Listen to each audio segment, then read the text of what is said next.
सर्वांना नमस्कार. स्वागत आहे तुमच्या गोंधन मराठी चातुर्य कथा या यूट्यूब चॅनलवर. व्हिडिओकडे वळण्यापूर्वी आपल्या चॅनलला लाईक करा, सबस्क्राईब करा आणि बेल आयकॉन प्रेस करा. चला तर आता वळूया आपल्या स्टोरीकडे. गोंधन भाग 13.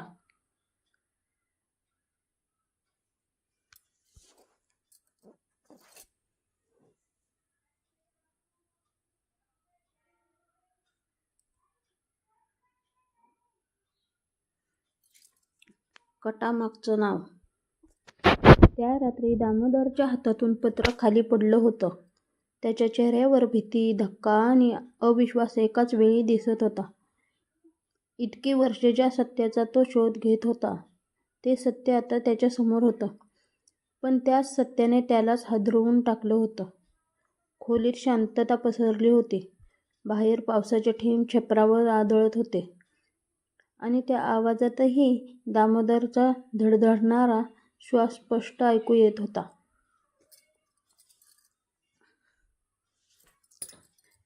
त्याने पुन्हा एकदा ते पत्र उचललं.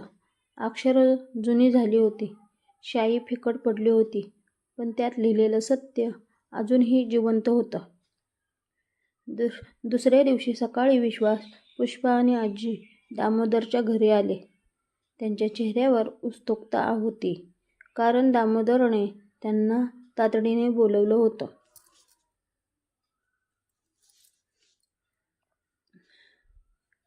विश्वासने आता येताच विचारलं, काय झालं काका? दामोदर काही क्षण शांत राहिला. त्याने पत्र हातात घेतलं आणि म्हणाला, बाळा, तुझ्या आई-वडिलांचा मृत्यू अपघात नव्हता, तो एक कट होता. हे शब्द ऐकताच विश्वासच्या पायाखालची जमीन सरकली. पुष्पाने घाबरून त्याचा हात घट्ट पकडला. आजीच्या डोळ्यात अश्रू दाटून आले. अनेक वर्षांची भीती पुन्हा जागी झाली होती.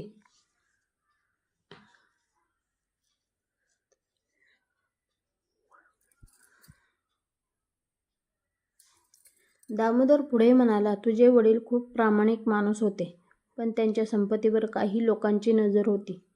त्यांनी अनेक वेळा धमक्या दिल्या होत्या, पण तुझे वडील झुकले नाही आणि एक दिवस त्याच्या गाडीचा अपघात घडवून आणण्यात आला. हे ऐकताच विश्वाच्या डोळ्यात संताप चमकला. त्याच्या आयुष्यात पहिल्यांदाच त्याला स्वतःच्या भूतकाळाबद्दल एवढा राग आला होता.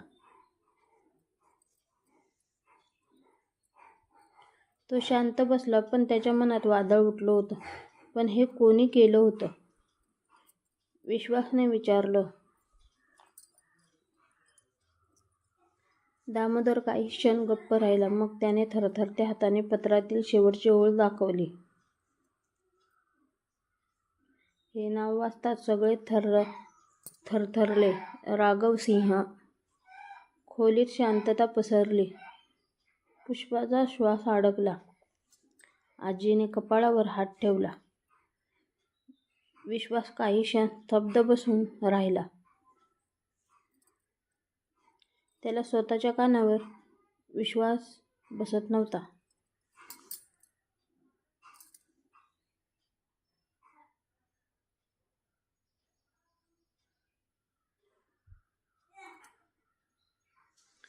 राघव सिंह, तोच माणूस जो गावात मोठा मानला जायचा. तोच माणूस ज्याने नेहमी लोकांसमोर चांगुलपणाचा मुखवटा घातला होता. तोच त्याच्या आई-वडिलांच्या मृत्यूमागचा सूत्रधार होता.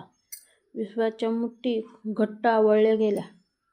त्याच्या डोळ्यात अश्रू होते, पण त्या अश्रूमध्ये वेदनापेक्षा संताप जास्त होता.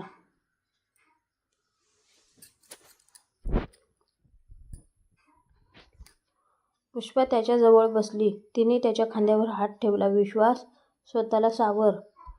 तो काही क्षण शांत राहिला.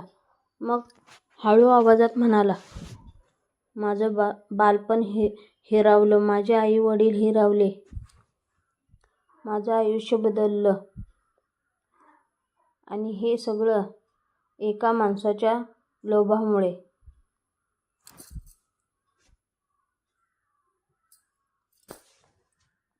त्याच्या आवाजातील वेदना ऐकून पुष्पाच्या डोळ्यात पाणी आलं. त्या दिवशी संध्याकाळी विश्वास एकटाच नदीकिनारी गेला.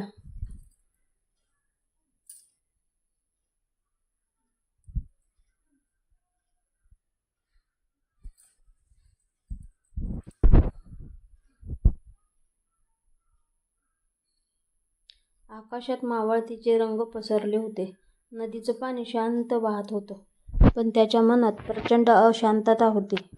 तो एका दगडावर बसला आणि अनेक वर्षांपूर्वीच्या आयुष्याचा विचार करू लागला. जर तो हरवला नसता, जर त्यांच्या आई-वडिलांचा मृत्यू झाला नसता, तर कदाचित त्यांचं आयुष्य वेगळं असतं.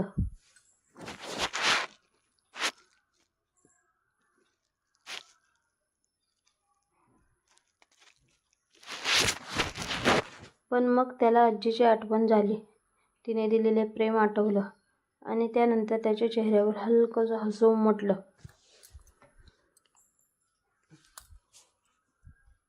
कारण त्याला जाणवलं की नियतीने त्याच्याकडून काही घेतलं असेल तरी त्यांनी त्याला आजी आणि पुष्पा दिल्या होत्या. तेवढ्यात मागून कुणीतरी हळूच त्याच्या जवळ आलं. ती पुष्पा होती.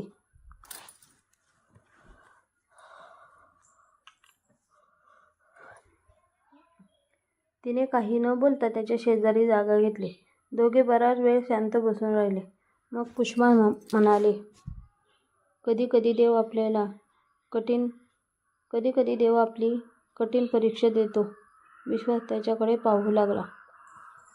पण त्या परीक्षेनंतरचे सुंदर आयुष्य मिळतं.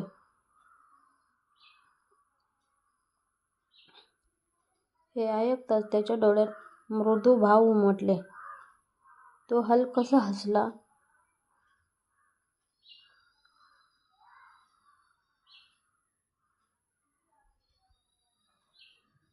तू नसतीस तर मी कधीच तग धरू शकलो नसतो.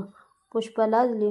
वारा हलकेचा वाहत होता. नदीच्या लाटा किनाऱ्यावर आदळत होत्या.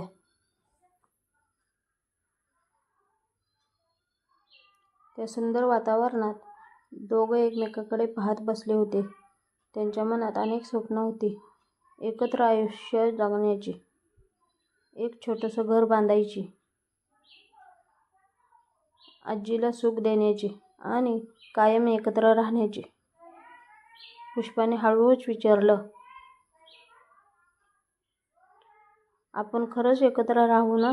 विश्वास त्याच्याकडे पाहत म्हणाला, जोपर्यंत माझा श्वास आहे तोपर्यंत तू माझ्यासोबतच असशील.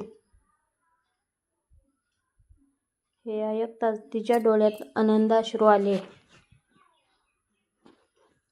ती त्यांच्या खांद्यावर डोके ठेवून बसली.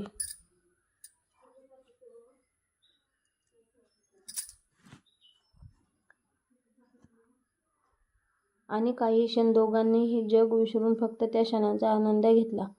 पण त्याच वेळी गावाच्या दुसऱ्या टोकाला राघवसिंहाच्या वाड्यात एक वेगळंच वादळ सुरू होतं.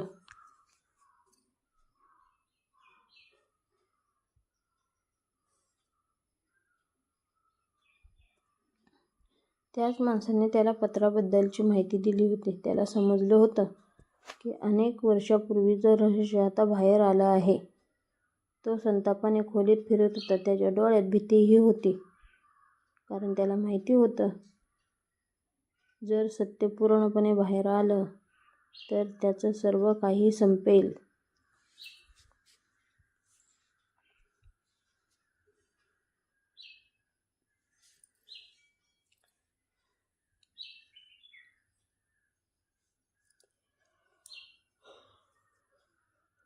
त्याचा मान, त्याची सत्ता, त्याची प्रतिष्ठा सगळं त्याने टेबलावर जोरात मूठ आपटली.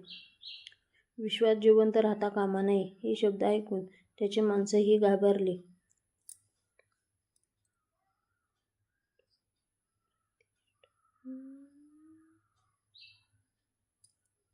राघवसिंह आता कोणत्याही थराला जाण्यास तयार होता. त्याच्या मनात पुन्हा एकदा कट शिजू लागला आणि यावेळी तो आधीपेक्षा अधिक धोकादायक होता. दुसऱ्या दिवशी गावात जत्रेची तयारी सुरू झाली.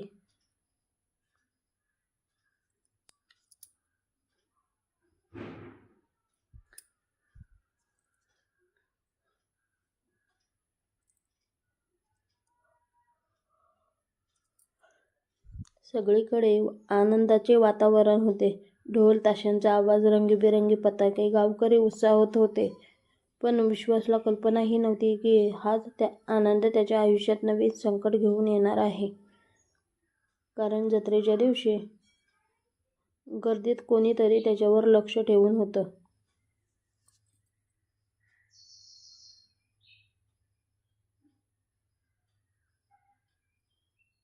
आणि त्या व्यक्तीच्या हातात एक चमकणारी वस्तू होती. ती वस्तू म्हणजे एक धारदार चाकू. त्या व्यक्तीच्या चेहऱ्यावर भयानक हास्य होतं.